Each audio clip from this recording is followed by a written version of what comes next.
Hello, everyone. Andrew and Kelly here to regale you with another installment of monthly movie mini reviews for January. Yes, We're January. today is Easter, so it's April, and we're a bit behind, but we have plenty of time today. So we're doing this after my Sunday stream, so we can get through all of them, and I think we will because we've only got, I think, a baker's dozen between us instead of about 30 films to get through like we did in December. That makes a difference. Yeah. That makes a difference. So, all right, I'm going to start off with two movies, and then we'll have Kelly go through some. So the first thing I watched in January was a movie named after my beloved kitty, Kristy. Remember Kristy? Of course I do. She was a good kitty. She slept on brother's bed was in the closet, like as a kid, not like anyways. And she slept on a thing, the shelf in the closet. The water heater broke and flooded the living room. So we had to move all of the furniture out of the living room, and the TV unit that ended up in my room behind the head of my bed. Okay. While we were replacing the carpet, and your room had some other furniture, and mine had some other furniture. I remember when the love seat was in my room for a while, and I felt. But the TV, back when we were kids, you actually had to have big pieces of furniture to set televisions on because they were huge. Nowadays, you just mount them to walls like a large portrait. Yeah, that's actually quite true. So and there's armature now, like this monitor that's up here. Yeah, so the entertainment unit went in my room behind my bed, and my cat Kristy loved to sleep on top of it. Well, one night she rolled over in her sleep and fell off of it and landed right on my face. And she was indoor outdoor cat, so claws all there, baby. Oh yeah. So claws should always be all there. But so she must have woken up mid-fall and gone, I know exactly what to do. And she landed on my face, claws out. Yeah. Ripped my ear open. And if you've never cut your ear, which you may not have, because why would you? If you over aggressive shaving, maybe, I don't know. Thick sideburns if you have to be that close to your ear. Shave with a flourish. Ears bleed a lot. You wouldn't think, but they're all blood vessels. So that was funny. I was bleeding like a stuck pig, and I felt bad for my cat. I know, you're so considerate. Yeah. So we're off to a great start. We're off to a great start. Have not talked about the movie yet. Anyway, the movie Kristy, which stars a woman named the main character is Justine. Actually, there's no one in the movie's name is Kristy. All right. So here's the elevator pitch. Home invasion movie. Ooh. But it takes place on an entire college campus.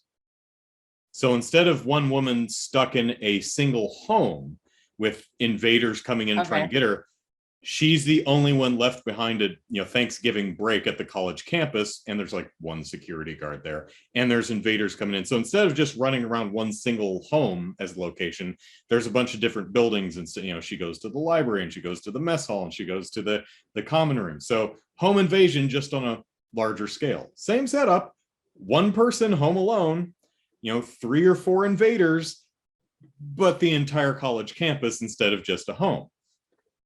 Interesting idea. I will save my thoughts, but please go on. I don't know if this, I probably should have looked it up, but I don't know who the director is, or if this was their first time, or, but they are, well, the director or the cinematographer. Maybe it's like, hey, what do you want? I don't know. Just do something. Make sure they're in the shot. Whatever you do with the camera, I'm fine.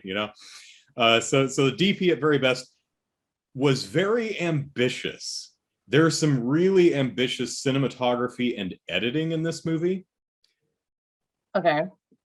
And it's not always successful, even though I get what they're going for. Again, it's hard to give specifics because I saw the movie 3 or 4 months ago. But the camera can be kind of floaty, and it's doing that to try and keep you off kilter a little bit. It's like, oh no, what's going on? Is she going crazy, or is there something out to get her? Is she safe? Is she not safe? Do they know she's there? Is she gonna, I get what they're going for, but it just kind of made me motion sick a lot of the time.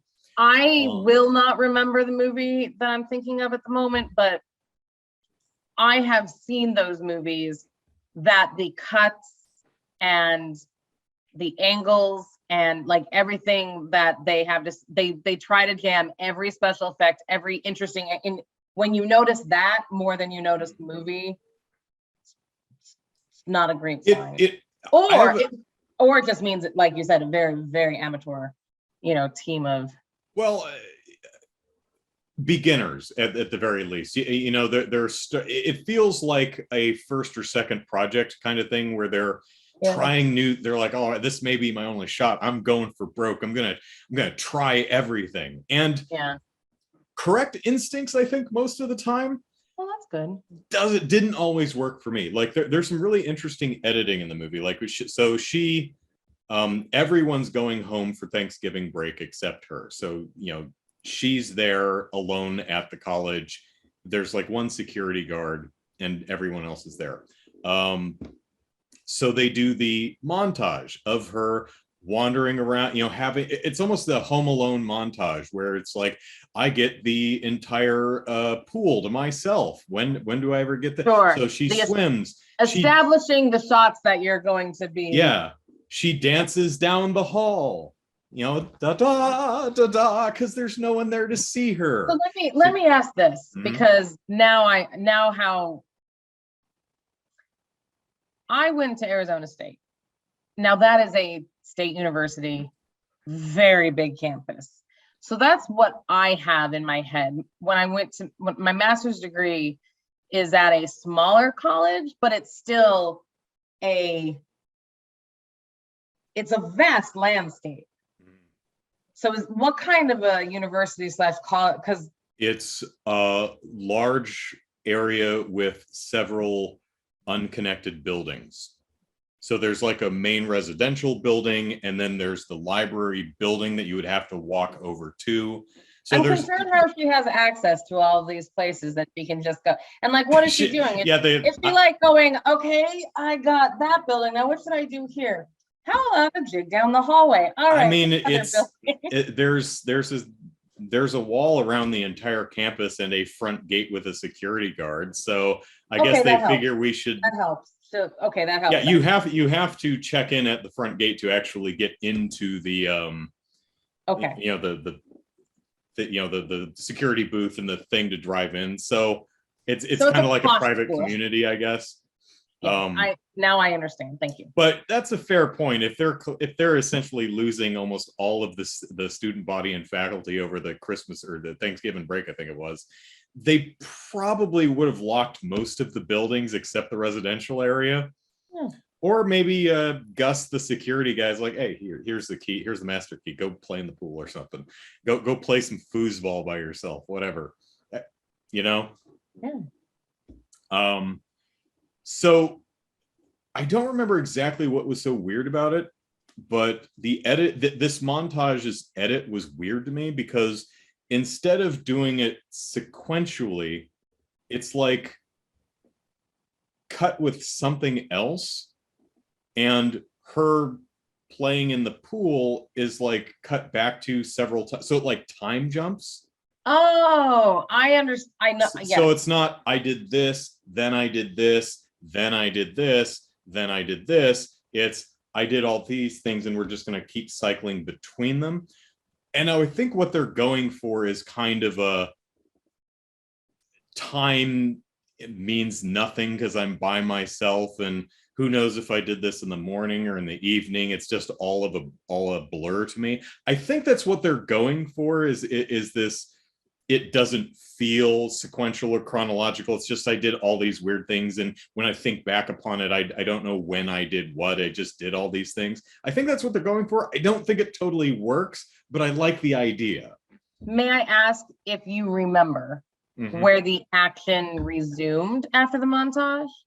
Like, did it resume with her at the pool, gets out of the pool, and then story continuation? Because I that's don't another remember. Establish that too. Okay. Yeah, I think she's probably just in the her whole room. Thing isn't her roommate leaves her beamer, and she's like, dude, play with my beamer. It's fine. Go.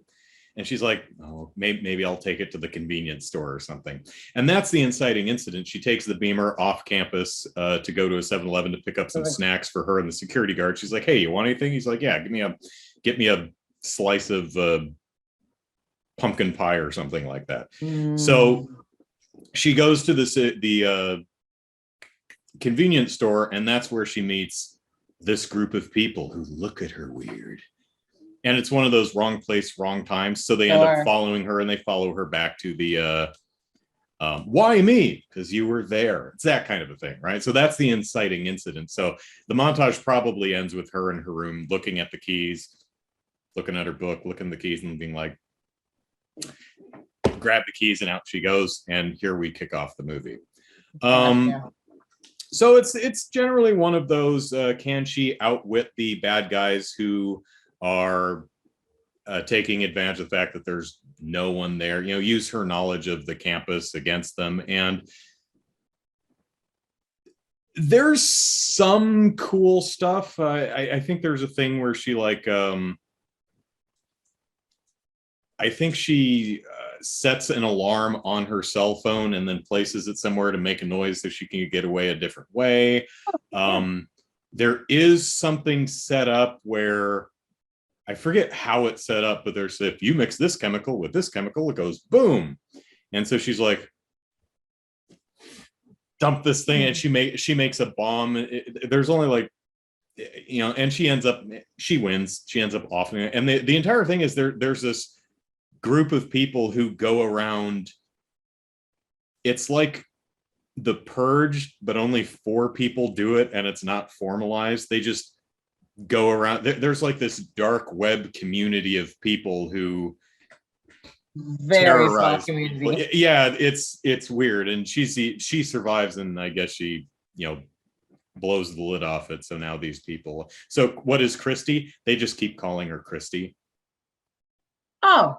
Which is kind of creepy. She's like, I'm not Kristy. You've got the wrong person. So they've got that thing going, and that's actually not a bad. I mean, that is kind of a psychologically weird thing, because it really does make you think like that this might then happen to someone else when they realize they killed the wrong person, or you just think, holy crap, I'm not the wrong person, go kill her. Yeah, or I think it's a solid. Really, if they just picked her at random, that's actually kind of.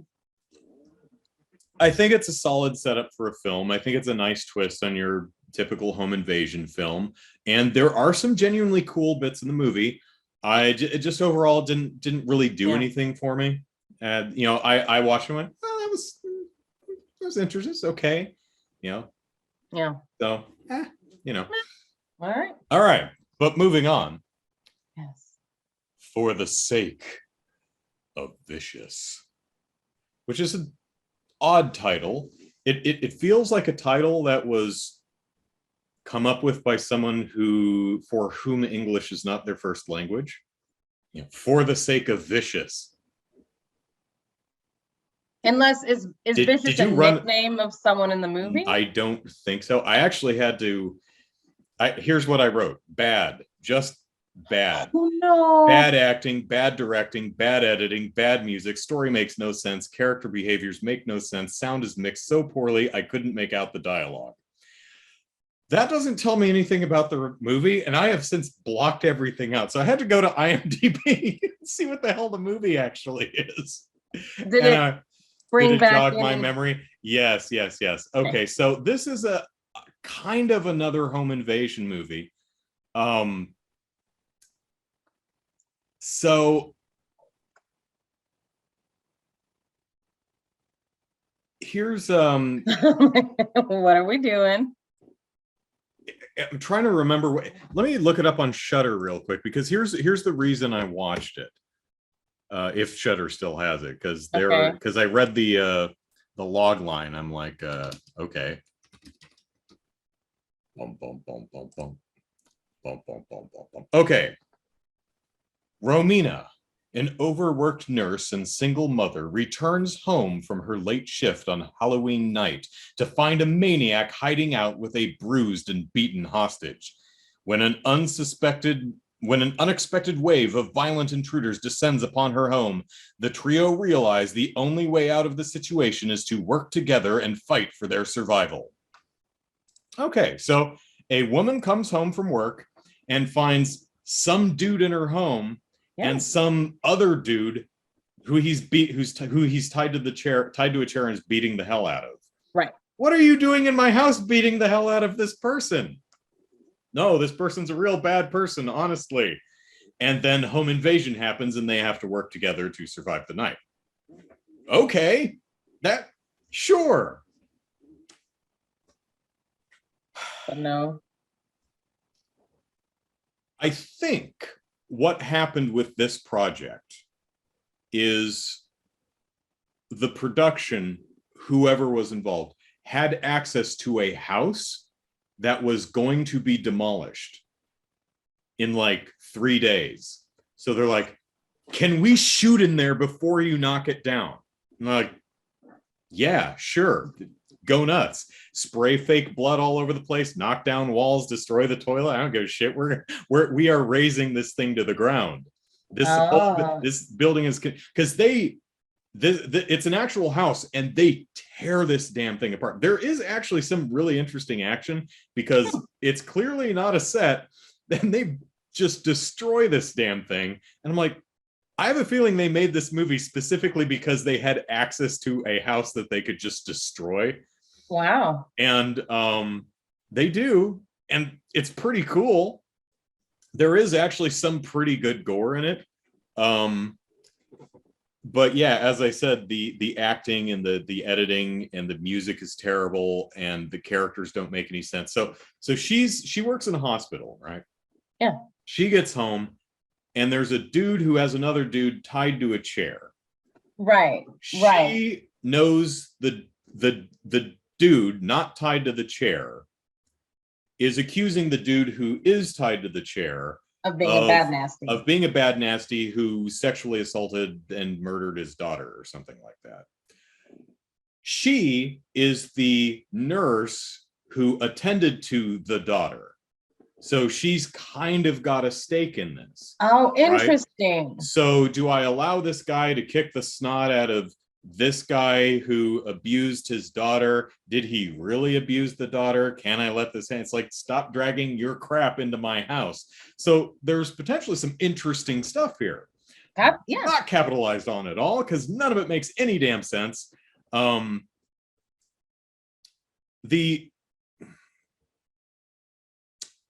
two actors, the one tied to the chair and the hospital lady, are both fine. I mean, they're serviceable.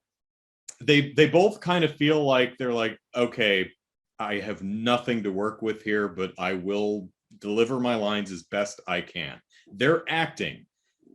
They have nothing to work with, but I have no problems with it. The dude who plays the guy who kidnaps the other guy and drags him into the house is, sir, I am sorry, but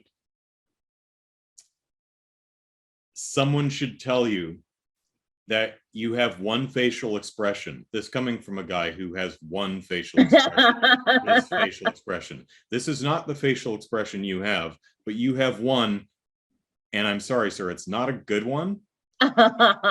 He looks, let's see if I can, he looks kind of like this. Like he is always turning down his mouth and cocking his head back and looking down. That's like the exact he has that expression on his face throughout like the entire movie, and it's so weird. I'm like, why didn't anyone tell him to stop doing that?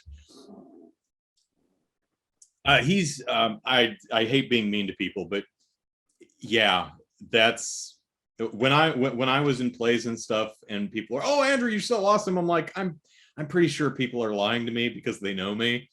And maybe all your friends and family lied to you. I'm here to tell you, man, you need some work. Like, not working at all. Yeah. I'm kind of embarrassed watching your performance. It's really bad, even in a bad movie that makes no damn sense. Anyway, so the guy who's tied to the chair, he's definitely a scummy he's also her landlord. But she lives in a house, so she could be renting the house. I guess. Yeah. Maybe it's part of like a homeowners happen. association. I'm not sure how that works because I'm an apartment person. So yeah, but people can rent houses, and yes, houses go for rent. Yeah. But it felt like he rents like lots of house, not just this happens to be a house he owns that he's letting to her. It feels like he's the landlord for multiple units, but this is not an apartment. Okay. Let me make sure. So landlord. Yeah. Is being accused of hurting father of patient's daughter. Yes. That's too much. And I know, it's like that movie about the train and then the murder and then it falls in the ocean with and then the sea monster. It's like, and there's time travel or something. It's like, what? No, just monster on a train. That's all you need. So then there's an invasion. Please continue. So apparently there, the landlord is also got ties to bad guys of some stripe who come to kill everybody for some reason that I'm really completely unclear about. I'm sure it was really important and thought out. Yeah, and they this house is like on a sidewalk on Halloween, and there's screaming and people going through walls and gunshots. I'm like, how is no one here? Because they go outside at the end of the movie and there's trick-or-treaters walking around back and forth on the sidewalk that's just across the yard from the house. I don't know how anyone didn't hear any of that. Right. They also leave him tied to the chair and they go outside to have a smoke, and it's light, it's daytime because the light's coming in the kitchen window, and they go outside and it's dark. So there's a lot of things like that going on. And at one point he goes out into the yard and there's a gun hidden under a pile of leaves, like in a garbage bag, but hidden under a pile of leaves by the fence. I'm like, why is that there? What? Did I pass out for a moment? When was that set up? Where is did he stumble upon it, or did he know it's there? I'm trying to remember. My memory's really shaky. I think he acted like he knew it was there, and I don't know why it was there. It makes no sense that it was there. So anyway, they end up teaming up as best they can. A bunch of dudes with motorcycle helmets come in and try to kill them, and it turns into a brawl. And some of the violence is fun because because they're wearing the guys in the helmets, and they start stabbing them through the visor, and it's obviously a dummy, but they just took a motorcycle helmet, filled it with blood bag balloons, and they're just stabbing it with like a wrench, and it's exploding. That's actually kind of great. There's some really wonderful stuff. There's some wonderful gore in the film and some fun violence, but the story makes no sense. Some of the acting is just awful. The editing is bad. Everything is, the music is horrible. Everything is just bad, which is a shame because I like the basic setup, but oh my God, this movie sucks. Still some fun. If I remember correctly, it's fairly short. It's like only 90 minutes, so it's not like it's 2.5 hours of bad. At least there's that. So you can't recommend that one, but I mean, if you do end up watching it, it does have some nice gore gags here and there. So that's good. I can think of so many better just gory movies to watch. Yeah, well, I mean, you don't know if something's any good until you give it a try. Sure. So. Yeah, there you go. So, all right, your turn. My turn. This is very exciting. So I'll lift us up since we just had two pretty sour. No, You lift me up. I told you no. So I watched the Matrix Trilogy. Yes, trilogy. I did 2 Spoiler movies. You alert. can do 3. Spoiler alert. We'll talk about the 4th one in a moment. But let's just talk about the trip, mainly because of the 20 years between them. We can call it the original trilogy. So I rewatched them. This is something that I've watched before many times. Actually, We saw the original Matrix in the theater. We did, yeah. Pretty close to opening weekend because we saw it before it was cool. Yeah, before it was this cultural phenomenon. It was just something we'd seen a trailer for, and you see the backwards bend, and it's like, oh, that looks neat. Let's go see that. And we saw it. Well, that was cool. I loved it. It was great. And for all you youngins out there, if you didn't know, it was 99, I think. That sounds rightish. But anyway, I think it's like April of 99. It was advertised as you can't explain the Matrix, you have to see it. So the Morpheus line. That's right. No one can be told what the Matrix is. Yeah. You have to see it for yourself. So that was exactly how that's some really good marketing. I like that. Matrix. I can imagine the marketers watching the movie and taking notes, and they're like, oh, yes. And said by Lawrence Fishburne, oh, we don't even have to do anything. We just play this clip, and that's it, and that's our job done. 1999. Good job, bro. So first off, still love them. They're fantastic. I will say, I will talk about the stuff that 20 years later, meant so much more.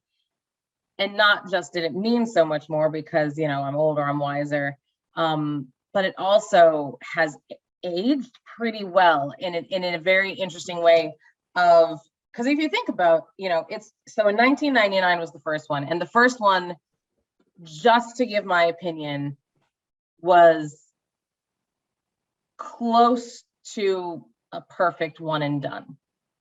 I will stand by that. I really did not like his Superman flying thing at the very end of the movie. If you recall, I think it works as a capper to one movie. To one and done, yeah. It kind of paints them into a bad corner if they continue on from there, because it's like he is essentially God of the Matrix now. The story's done, and he can do anything because So they kind of had to depower him and upgrade the agents for the second movie. It's like, yes, if you don't, there's no movie unless you somehow kick his ass out of the Matrix and he can't get in to help.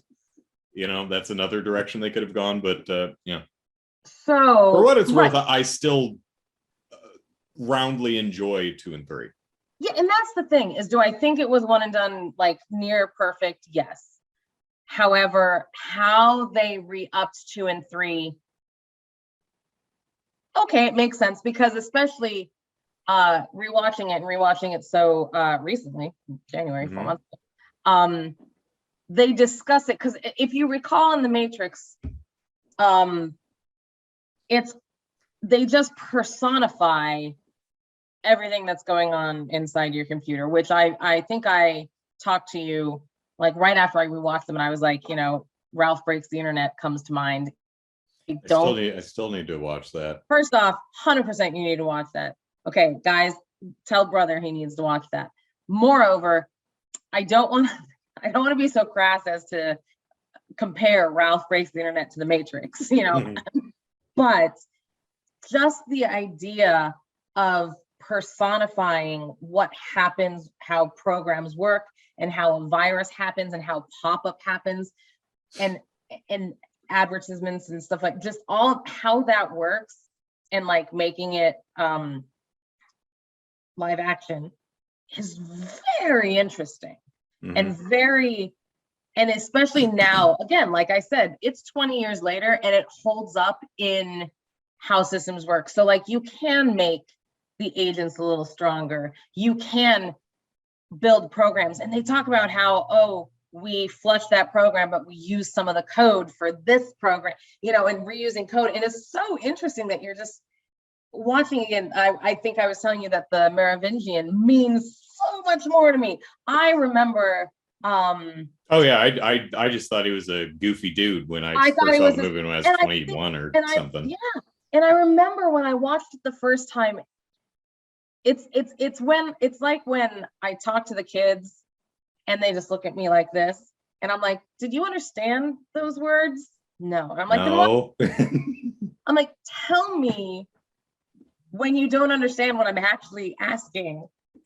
Because, you know, me asking you a question and you going, yeah, and me going, you didn't really. You're not getting it, are you? Just tell me. I don't know is an appropriate answer to any question if it's the honest one. I digress. I do recall rewatching it. Now, I had no clue what the Merovingian was, who the Frenchman stood for, even like within the film and within the universe of like programming. I just thought he was, like you said, a kooky just Frenchman, some weird dude. But I also thought he was a real guy. I somehow missed when I was, you know, sorry. Oh, guys, like he was an actual person plugged into the Matrix? Yeah, okay. Because he has this weird power and stuff, and I'm like, I don't understand. And now, of course, if Neo's the one, is he the two? I'm just like, I'm so confused as to why this guy has, because I also didn't understand, and no, I'm not a prude, gosh darn it, but I didn't understand why he'd want to go get blown by someone if he was a computer. I don't have a penis, so I also don't know why people would want that. I'm sure it's fine. You'll edit this, right? No, that's work. My Easter videos I just spent all week editing those damn things. Oh my gosh, they were so good. We'll talk about that later. Thank you. So yeah, it was fun. Here, put your delicate bits in a place with teeth. So really? No. Very funny to me. Rest your delicate bits here. No, it's like this. You should get. I should get Jeremy the wind up teeth for Halloween. I'm kidding. The point is, the rave scene. I just want to talk about this because, again, going back into it, I rewatched them with this. I wonder how I'm going to feel about this today. I wonder I'm going to, because I recall the big whoop-de-doo about the whole 2-minute rave scene or whatever, and how it's literally like a minute and a half or 2 minutes. People are, it's 10 minutes. No, people talk about how long it was. They talked about how like out of character it was, and why did it go on so long, and it meant nothing, and the Wachowskis were just trying to make it all or what, sexualizing this, and so first off, I never felt that the first time. The first time when I watched it, I'm like, you obviously did not get the point. It's a necessary scene. It needs to be there. It does say something. Arguably, it does run a tad too long. I think the biggest problem is the entire damn thing is in slow motion, which for me makes it's like, oh my God, get on with it. Yeah, I think you could do the scene the exact same length, just with less slow motion, and I probably would be fine with it. I agree. I do agree. But what I will say is let's try this again. What I will say is watching it again now, I think, and I don't know, I think that movies have gotten to a point that this scene wouldn't have even been, like, I don't want to say like movies are more sophisticated. I'm more sophisticated. I don't want to talk about that. We just talked about chattering teeth. So we're not very sophisticated here. No, but we're very low brow. We are so childish. Our brows are so low, we're perpetual frowny faces. And I thought to myself as I was rewatching it, I was like, I don't think this would even cause a stir anymore, which is good though. I'm happy about that thought. I think that people would be like more looking at it as like, that was a little too long maybe, or or just like, okay, we get it, speed up the slow-mo. But I just, how the way that people watch movies and the things that are now in movies, and I don't want to say movies are grittier and darker, because that's not true. They're still, turning red, not gritty or dark at all. So anyways, those were the things that I took away, is that it does stand up as a trilogy. The first one is still great, except for the Superman thing. And it holds up to what's going on today. And like, there's still a lot of really good effects, and it's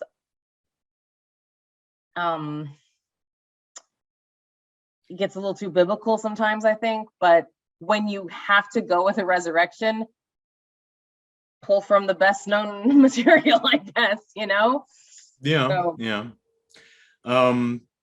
Although it does pull from other mythologies other than Christian mythology, but yeah, there's a lot of definitely Christian iconography and references in the film. I will say that the rave scene in the second movie does, for me, solidify what a perfect pair Carrie-Anne Moss and Keanu Reeves are, because that scene illustrates that they both have exactly the same butt. And looking at them nude from the back, I can't tell which one's which. I'm like, those are two peas in a pod right there, same butt. Made for each other. That's right. Let's see what else. Did you the architect, the dude in the white suit?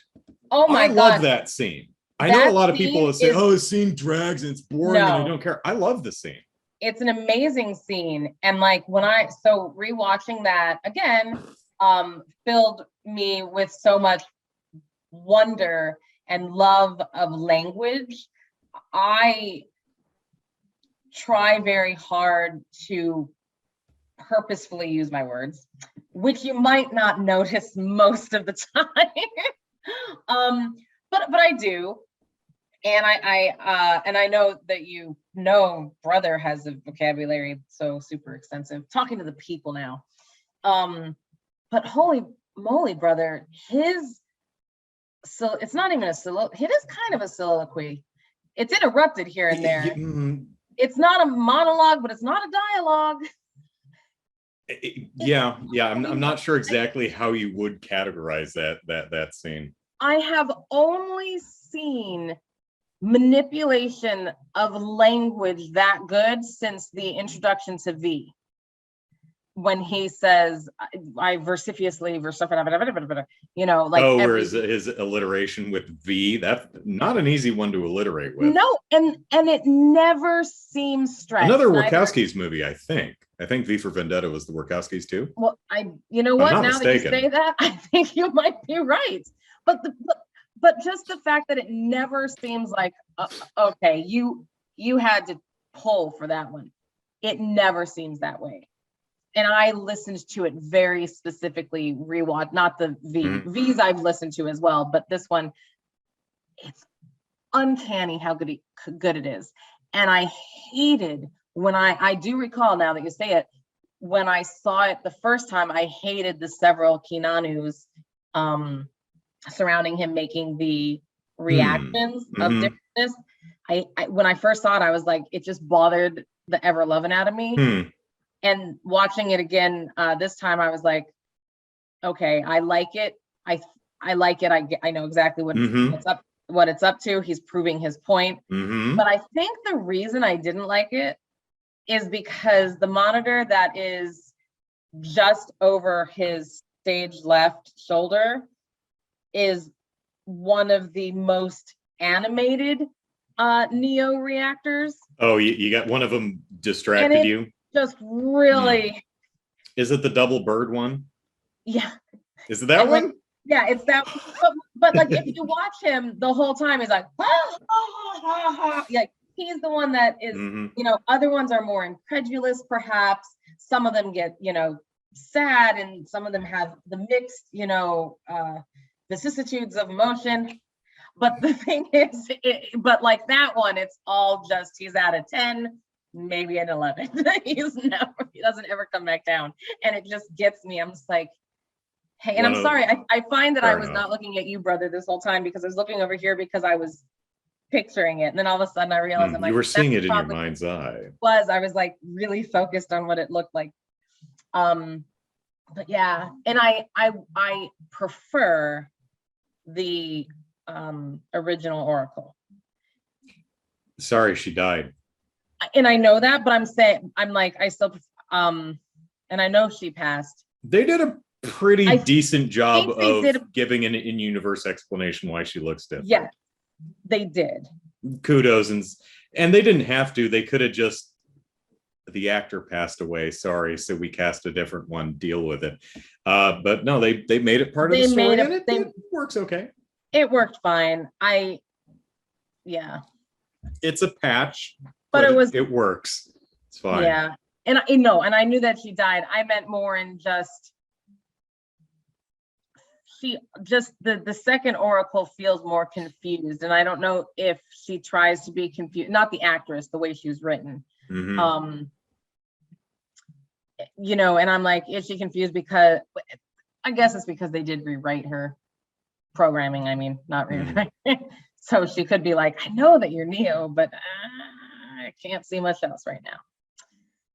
All right, what else do you remember about them that stands out? That is like, when was the last time you watched, give or take-ish? Oh, mid 2000s somewhere. I haven't seen them in a long time. I bought the Matrix set on DVD that included the 3 movies plus the Animatrix. So I have that big box set, and it has commentaries it has 2 audio commentaries on each of the movies. One is, I think, is the filmmakers, and one is just a bunch of philosophers, which I found a really interesting listen.